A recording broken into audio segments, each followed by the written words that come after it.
اسرائیل جس وقت بنا تھا، یعنی اس وقت ابھی بننے کی صورتحال میں تھا، تو قائد اعظم بلکہ بن چکا تھا 14 مئی 1948 تو قائد اعظم رحمۃ اللہ علیہ زندہ تھے۔ اس سے پہلے بھی انہوں نے جو خاص طور پہ مفتی اعظم فلسطین کے ساتھ ملاقاتیں کی ہیں، ان کے ساتھ جو خط لکھے ہیں، اس کے بارے میں ان کو اندازہ ہو گیا تھا کہ یہودی وہاں کس خصوصی چال کے ساتھ آباد ہو رہے ہیں اور کیسے انہوں نے اس علاقے کا گھیرا ڈال دیا ہوا ہے۔ تو اس وقت جب وہ 14 مئی 1948 کو ہوا تھا تو انہوں نے کہا it's a bastard child of the Europe, یہ یورپ کا ناجائز بچہ ہے۔ یورپ کا ناجائز بچہ اس لیے کہ یورپ کے جو اشکنازی جیوز تھے، اشکنازی یہودی تھے، جو کہ ایک بہت ان کا بڑا لیڈر حزال تھا جو کہ ویانا میں پیدا ہوا تھا، ان کے تحت اکٹھے ہوئے تھے اور پھر انہوں نے یورپ والوں کے ساتھ، خاص طور پہ برطانیہ کے ساتھ معاہدہ کیا تھا کہ ہم تمہیں فائنانشل سپورٹ دیں گے، پیسے دیں گے، امریکہ سے تمہاری مدد کروائیں گے پہلی جنگ عظیم کے بعد، لیکن تم ہمیں وہاں پر اسرائیل کا جو علاقہ ہے اس کے ارد گرد کا علاقہ جو ہے، کم از کم یروشلم نہیں، کیونکہ یروشلم میں خاص طور پہ مسائل بن جائیں گے، تو ہمارے فوری جانے پہ وہاں ہمیں آباد کرواؤ گے جب تم جنگ جیت جاؤ گے۔ اس بات کو بالفور ڈیکلیریشن کہتے ہیں، جس پہ بہت دفعہ ہم نے گفتگو کی ہوئی ہے، اس کی تفصیل میں نہیں جانا چاہتا۔ لیکن اسرائیل کے وہاں پر بسنے کے بعد پہلی جنگ ہوئی تھی 1948 کے اندر، اور 1948 کی جنگ کے اندر آپ کو یاد ہوگا کہ پوری عرب دنیا جو ہے اس میں شریک ہوئی تھی، لیکن عرب دنیا کو اس طرح کی شکست نہیں ہوئی تھی جس طرح کی شکست ان کو 1967 میں ہوئی۔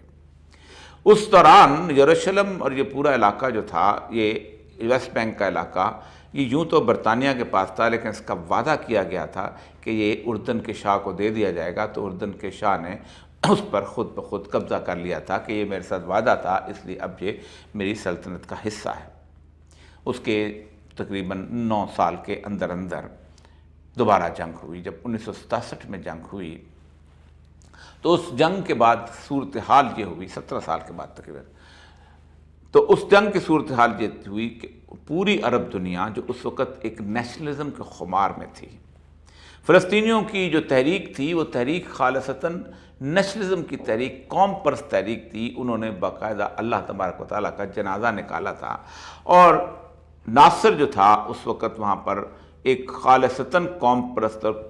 روس کے پروردہ کمیونزم کا نمائندہ بنا ہوا تھا۔ اس نے جنگ کے اعلان کرتے ہوئے، جنگ کا آغاز میں تقریر کرتے ہوئے کہا تھا کہ اے فرعون کے بیٹو، تمہارا اب موسیٰ کے بیٹوں کے ساتھ مقابلہ ہے۔ ظاہر بات ہے اللہ تبارک و تعالیٰ کے ہاں موسیٰ تو بہت عزیز تھا، انہوں نے اللہ تبارک و تعالیٰ کی اس مشیت کا فیصلہ تھا جو مسلمانوں کو شکست اور ذلت سے دوچار کرنے کا تھا، اور یہودیوں کو فتح نصیب ہوئی۔ اس وقت انہوں نے فرانس میں جا کے جشن منایا تھا، اور اسے جشن منانے کے بعد جیوش کرونیکل میں اس کی رپورٹ شائع ہوئی تھی، اور اس جیوش کرونیکل کی رپورٹ کے اندر انہوں نے کہا تھا ہمیں کسی اور ملک سے کوئی خطرہ نہیں ہے۔ اس لیے نہیں ہے کہ سارے ملک جو ہیں اب اس وقت نیشنلزم کے خمار میں ڈوبے ہوئے ہیں۔ کوئی کہتا ہے عرب نیشنل ہوں، کوئی کہتا ہے میں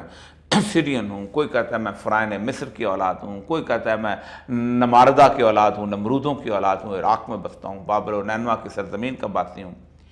ہمیں صرف ایک ملک سے خطرہ ہے، اور وہ ہے پاکستان۔ اور اس نے ایک لفظ پہ کہا تھا because it is our ideological equal,